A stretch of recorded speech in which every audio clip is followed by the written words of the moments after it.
Bab 258, Hukum Satwa Liar. Diunggah oleh Baca Suara. Jangan lupa like dan subscribe, agar kami makin semangat upload lebih banyak. Ada sesuatu yang datang, gerutuku, nyaris tidak bisa bangkit kembali.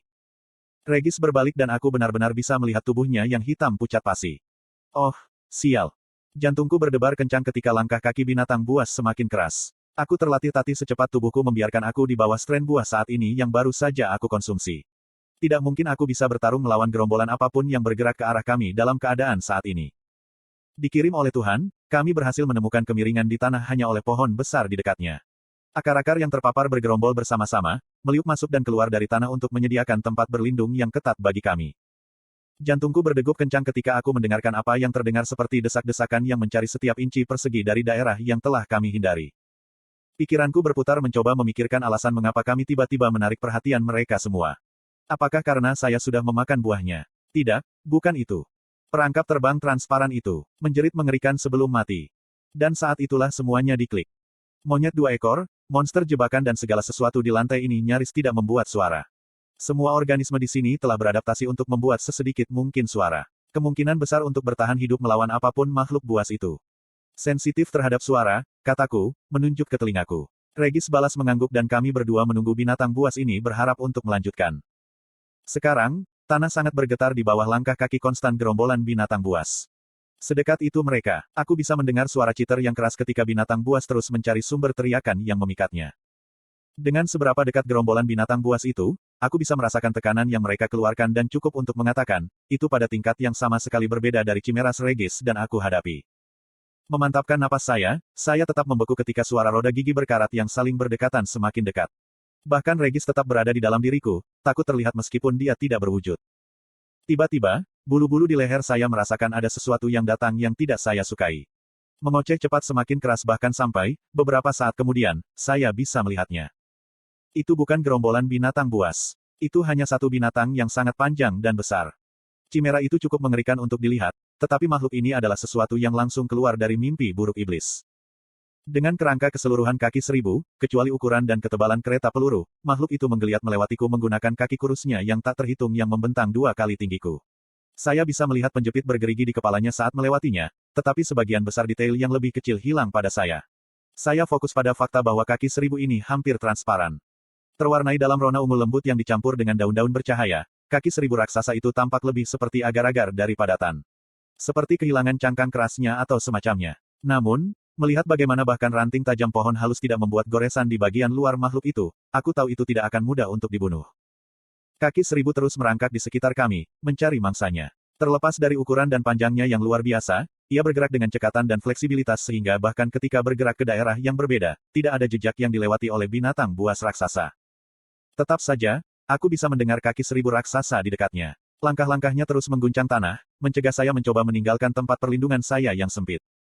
Waktu seret ketika kami dengan cemas menunggu si kaki 1000 pergi ketika tiba-tiba aku bisa mendengar perubahan tindakannya. Langkah cepat binatang buas itu mulai melambat hingga yang bisa kudengar hanyalah bunyi irama.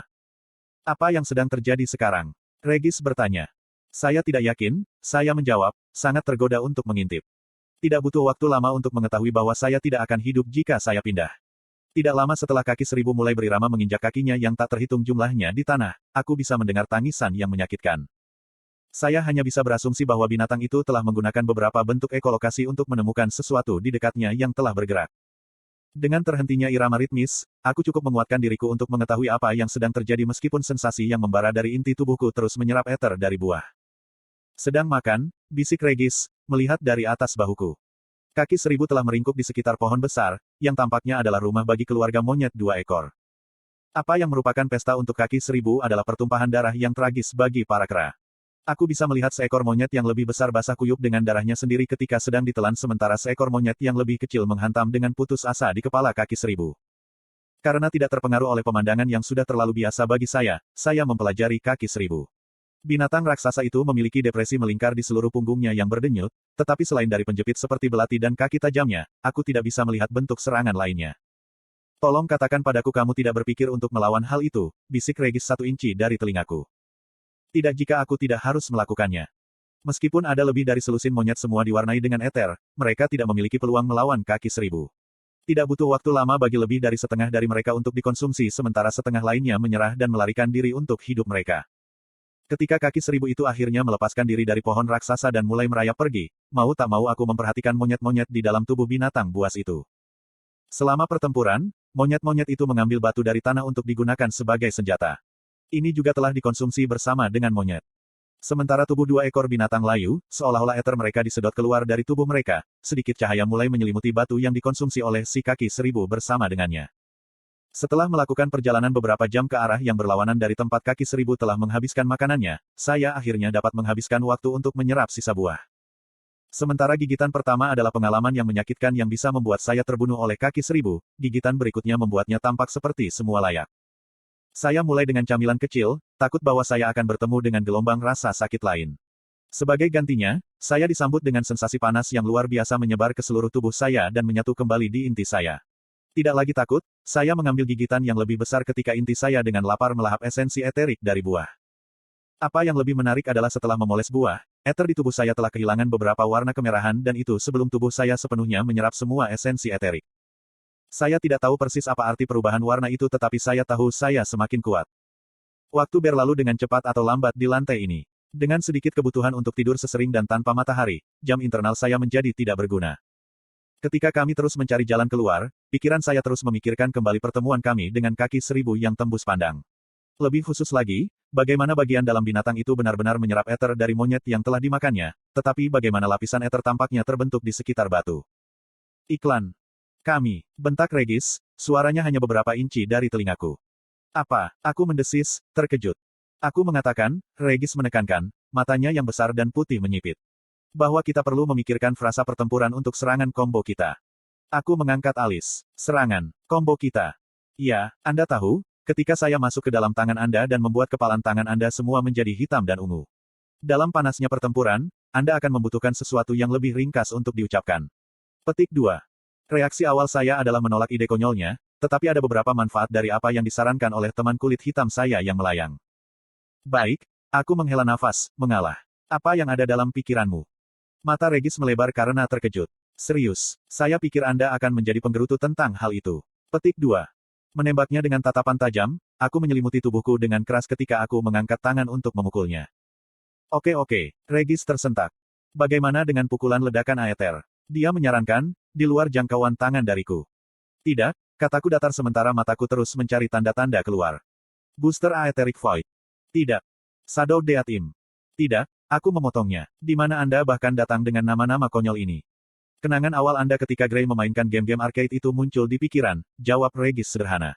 Oh, bagaimana tentang? Tidak. Baik, saya akan serius. Bagaimana dengan sesuatu yang sederhana, seperti Fish Style atau Fish Foam? Petik 2. Saya memikirkannya sebentar sebelum saya menyarankan sesuatu. Bagaimana dengan formulir Gauntlet? Iya, seru Regis, gemetaran karena kegembiraan. Itu yang aku bicarakan. Terlalu keras. Aku membentak, kepalaku menoleh ke belakang. Bersantai, saya melihat serangga raksasa itu kembali ke lubangnya di dekat pusat lantai ini. Kami berjam-jam jauhnya dari itu.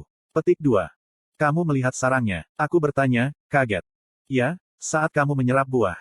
Itu tidak sulit untuk menemukan dengan berapa banyak esensi eterik tempat itu memberikan, jelas Regis sebelum matanya menyipit karena curiga. Mengapa, kamu tidak berpikir untuk mencoba melawan hal itu, kan? Petik 2. Ayo cari jalan keluarnya, aku memberhentikan. Sementara itu, roda gigi di otakku terus berputar. Jam subjektif berlalu dengan lancar saat kami menyisir hutan halus. Beberapa kali lagi, kami bertemu dengan seekor binatang buas penangkap lalat dengan buahnya menggoda saya setiap kali kami melewati mereka. Syukurlah, tidak ada buah lain yang tampak sama kuatnya dengan yang pertama saya konsumsi. Kami beristirahat sebentar-sebentar, terutama agar saya bisa duduk dan berkonsentrasi pada inti aether saya. Otak saya terkilir mencoba memikirkan cara membentuk saluran baru di seluruh tubuh saya sehingga saya bisa lebih bebas mengendalikan aether di dalam diri saya. Setelah berjam-jam berunding dan menguji tanpa menunjukkan apa-apa, aku mengeluarkan batu tembus pandang yang memegang Sylvie. Sudah menjadi kebiasaan bagi saya untuk menatapnya tanpa berpikir kapanpun keadaan menjadi sulit atau saya merasa kewalahan. Sejak beberapa hari yang lalu, aku menyuruh Regis masuk ke dalamnya sesekali untuk melihat apakah ada perkembangan di dalam batu itu, jika Sylvie menjadi lebih baik sama sekali, tetapi tidak ada yang berubah. Tapi kali ini berbeda. Apakah itu karena inti saya semakin kuat setelah mengonsumsi buah? Saya tidak tahu. Tetapi ketika saya terus memegang batu itu, saya bisa merasakan sesuatu menarik tangan saya yang melilit permukaan batu yang halus. Apakah Anda akan menerima ether saat ini, Sylph? Saya berpikir ketika saya mendorong ether dari inti saya. Hanya butuh beberapa menit sampai seluruh inti aether saya terkuras, membuat saya lemah dan menggigil. Hei, apa yang terjadi? Regis, yang telah memeriksa perimeter, terbang ke sisiku. Saya mengangkat tangan saya. Aku baik-baik saja. Aku lebih baik. Senyum terbentuk di wajah saya ketika saya menatap batu tembus pandang yang tampak sedikit lebih cerah dari sebelumnya. Berkat Sylph, kurasa aku menemukan cara untuk mengendalikan aether di dalam diriku. Itu hebat. Tapi saya juga punya kabar baik, kata Regis sambil tersenyum. Kurasa aku menemukan pintu keluar dari lantai ini. Aku menyelipkan kembali batu kecil itu di rompiku. Tidak, kita belum bisa pergi. Petik 2. Apa? Mengapa? Regis panik. Apakah kamu terluka? Tidak ada yang seperti itu. Pikiranku kembali ke kaki seribu dan cara itu menciptakan kulit ether di sekitar segala sesuatu yang tidak bisa dicerna. Menurut Regis, ada juga gelombang besar ether yang berasal dari sarangnya. Jika pikiran saya benar, maka bahkan dengan risiko hidup saya. Tidak, saya sudah memutuskan bahwa saya perlu mempertaruhkan hidup saya untuk mengatasi semua tantangan yang akan saya hadapi ketika saya keluar dari sini. Aku menoleh ke Regis dan berbicara dengan suara besi di suaraku. Kita akan membunuh kaki seribu itu.